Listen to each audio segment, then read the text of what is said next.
Welcome to the Land, your bet sports betting show. 5 games in the W here on Tuesday and just 2 games left in the regular season. So definitely want to take a look at the standings here for this slate on Tuesday. I'm going to be running through all these games, got some leans and some key info that you're going to want to know before you do place any bets and some of the strong leans that I have. But all the plays will be in the Discord via wap.com for those VIP users. So definitely make sure you check out the link in the description. For now, let's get right into Tuesday. Record still really nice. Made a couple units here on Sunday. Only 2 bets, but we had a nice little sweep with Enrique going over 20.5 points and Stewie having 18 boards. I only took her to get over 7.5. Didn't ladder it. Had to do a lot of NFL work as well. So we had a lot of bets there. Had a bunch tonight as well, as I'm recording this after Monday Night Football. But going to get into this Tuesday slate here with the W, so let's ride.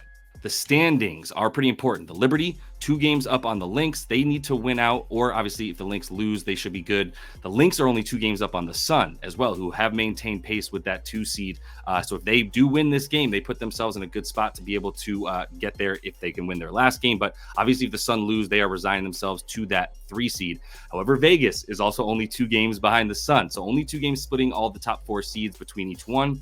And the Storm are 1 game back of the Aces. Now, the Storm are going to be playing without Ezzie McBeggar and Jewel Lloyd, both already ruled out. Huge losses as they're taking on the Aces, and they would have had a shot to overtake them in this matchup right here, but obviously not going to be the case if they don't have 2 of their best players, right? So we'll see how it happens with that one. The Fever are pretty much locked in here to that 6 seed. The Mercury, though, they have the Sparks. If they win out, the Fever lose out. There's some stuff there. And then that 8 seed is going to be fun. You get the Mystics. They're taking on the Liberty on Tuesday, and then you've got the Sky following them and the Dream as well. But those 2 teams are facing off. So this is going to be a really fun slate. Let's jump right into it. First matchup here is going to be the Liberty and the Mystics, and you can see tale of 2 teams, but Mystics might have a little shot here. We're going to look at some of the offensive and defensive matchups. For this one, as far as the O rating and D rating goes, I mean, the Liberty have just turned into the best team in the league. I don't think there's any denying that at this point, that it's kind of their chip. They're at least the front runners right now, especially the way that they played against the Aces and the Sun, really handling the Sun for most of the season, except for just 1 game. So if their rebounding stays as good as it is, they've overtaken first place as the best rebounding team in the league. Mystics are going to be without Shakira Austin. Aaliyah Edwards is also a game time decision. 2 big ifs for the Mystics. They could really use 2 of their best down low presences.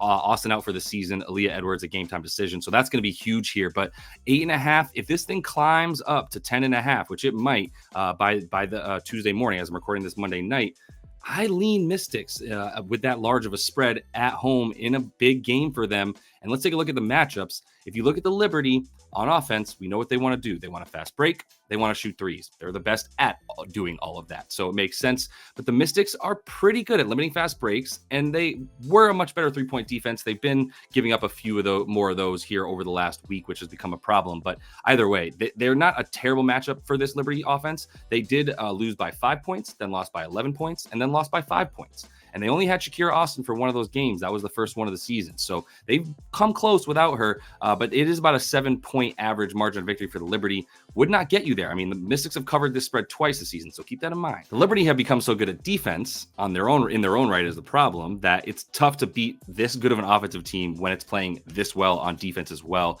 especially where the Mystics are good, right? Points off turnovers and threes. They play really good defense overall, especially for a team that's been in the bottom half of the league for the entire season, and at one point hadn't won a game. I think 0-13 was how they started this season. So they've become a lot more impressive as they've gotten healthier, as we know, and those threes have started to go in. So they've become second in threes made and attempted, which really surprised me when I saw that. This is a team that has really started to pour those in, and they are also 4th in points off turnovers.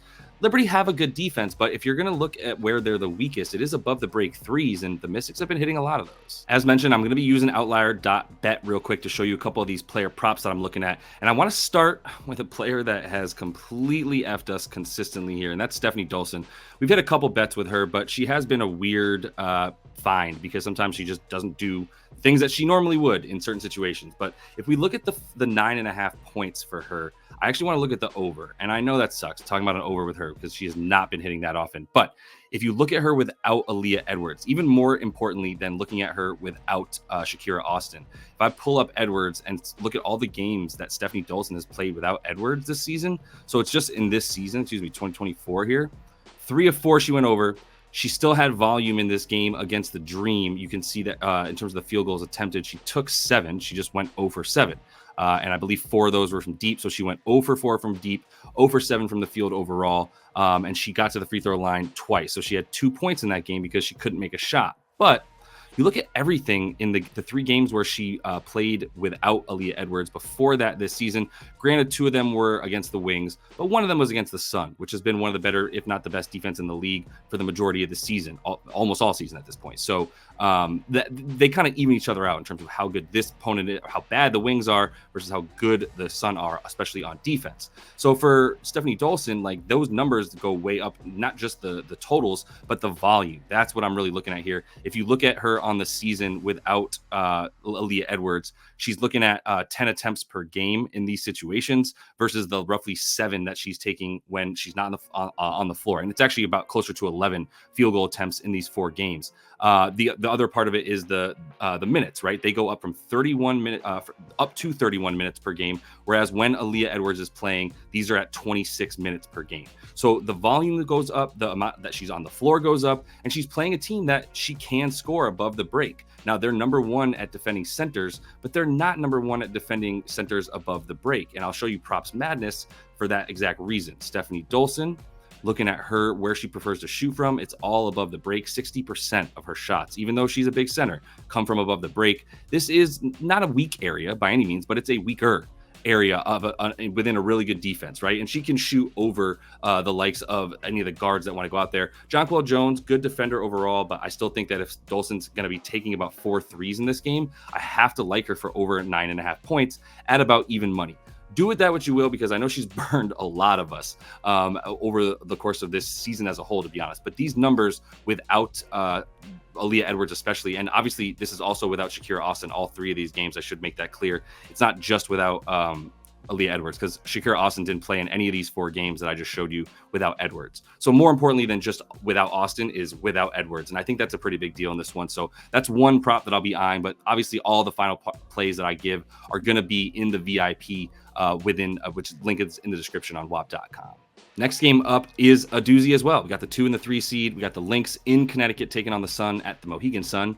And this is a tale of 2 teams, like I like to say, where honestly the Sun have been kind of going in the other direction. They made the big trade for Mabry, and their offensive rating has only gone down since that time. Their defense has not been hindered at all, I will say that. So they're totally fine there. But the offense is something to give you pause about when they're going up against a team like the Lynx, the Aces, the top 4, right? And the Liberty, obviously. So defensive rating holds strong. It's just a matter of whether or not they can score because their rebounding has also gone down a little bit as well. I will say that. They were relying on a lot of offensive boards and second chance points, and those have started to dwindle for them. Now they are playing a Lynx team that's bad down low, 9th worst or 4th worst rebounding team in the league, 9th overall. And that's going to be huge, but they are making lots of shots. They're still second an effective field goal percentage. That's where the Sun suck, to be honest. And Mabry was supposed to fix a lot of those woes, and she personally has been all right, but overall their deep shooting has been not good.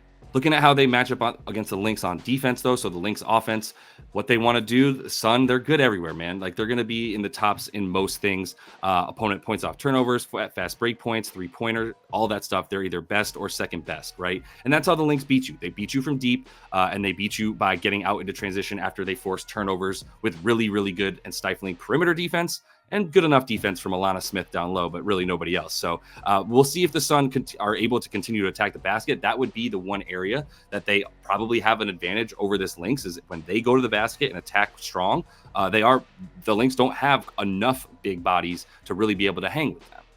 Other side of the ball, it's a similar story, except for the Sun just don't shoot threes like the Liberty like to. So other than that, they rely on points in the paint. So I should be clear. They're a lot different than the Lynx offense. What I mean by similar is that the Lynx are good in a lot of the areas that the Sun want to score, but you look at where they're not, right? Second chance points in the paint. That's where the Sun are going to continue to go because of their lack of shooting. So that kind of makes you go, well, if the Lynx can't stop that, the Sun have a clear advantage there. And I want to show you this 6-game win streak real quick for the Lynx, because although it's very impressive, and any 6-game win streak, it will always be impressive, especially at the end of the season when it's crucial.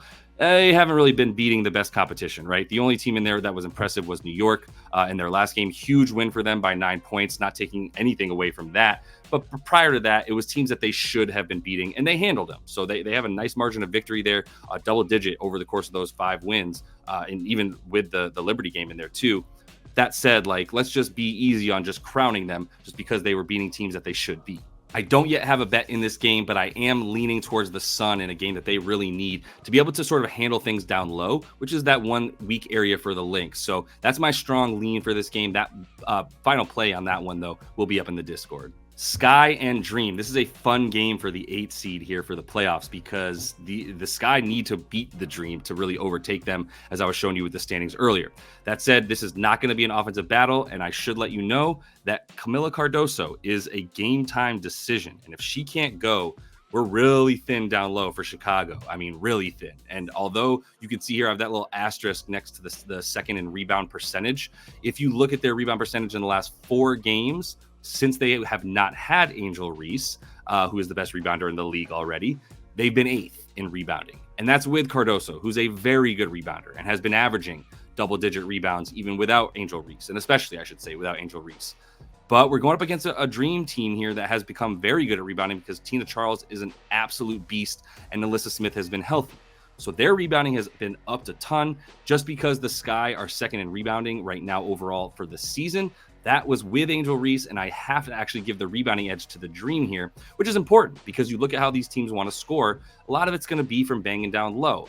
Let's look at the Sky offense to start with. Second chance points, second, right? But once again, in the last 4 games, they've been in the top 5. They've been 5th in second chance points over the last 4 without Angel Reese.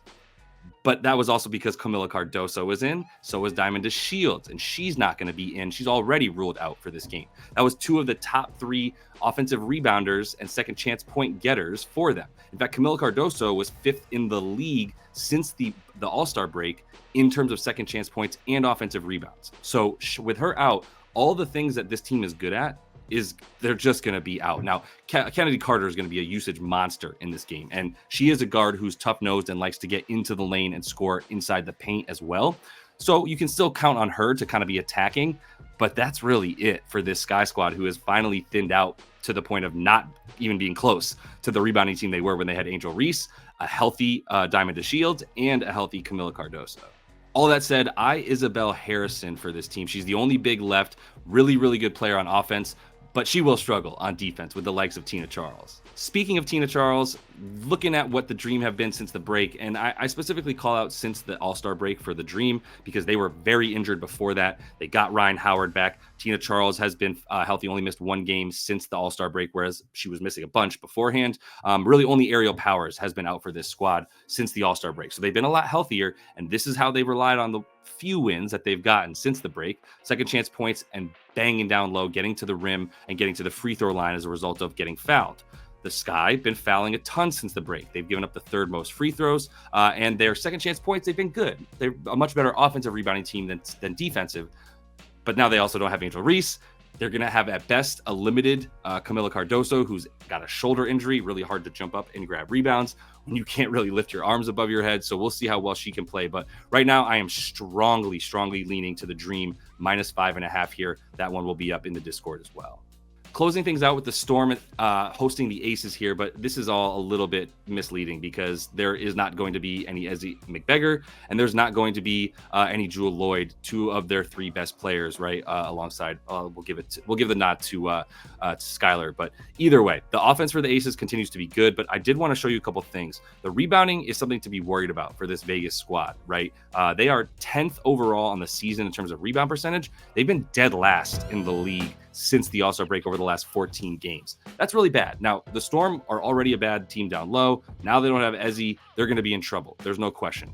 They're not likely to really keep this game close, in my opinion. With both those girls out, I still take the Aces on the road, -6.5. They know that they need to keep this to keep home court advantage, which is big because you get the first 2 games in a best out of 3 in the playoffs for the WNBA. So keep that in mind. This is huge because if you have if you're the home team, you could put this thing away before you ever have to play on the road. And the Aces have been one of the best home teams in the league, and will continue to probably be that going into the playoffs. If the Storm were better at rebounding overall, even without Ezzie, I might say they have a better shot at this. But I'm really not giving them much of a chance. I am going to be betting on this team. All this stuff is null and void. The points off turnovers, fast break points, points in the paint. I'm not really giving any credit to any of the stats anymore for this team because they don't have 2 of their best players. And Jewel Lloyd was really important to that suffocating defense out on the perimeter that limits threes. It's another huge part of this. Looking at the Aces offense, they take a ton of threes and they rely on them a ton. The Storm, very good at 3-point defense, but once again, large part due to the play of Jewel Lloyd. So without her, I am going to be betting on the Aces here -6.5. And that is all the time that I have for you guys in this one. Check out the VIP picks. There are some packages up there on WAP.com. Free trials as well if you want to check it out for 7 days. No pressure. You can do that as you peruse and see what it's all about. Had a really nice night in the NFL tonight, up a couple units, feeling good about that. And like I said earlier in the show, still rolling with the W, up 20 U. So continue to follow along until I see you next. Happy betting.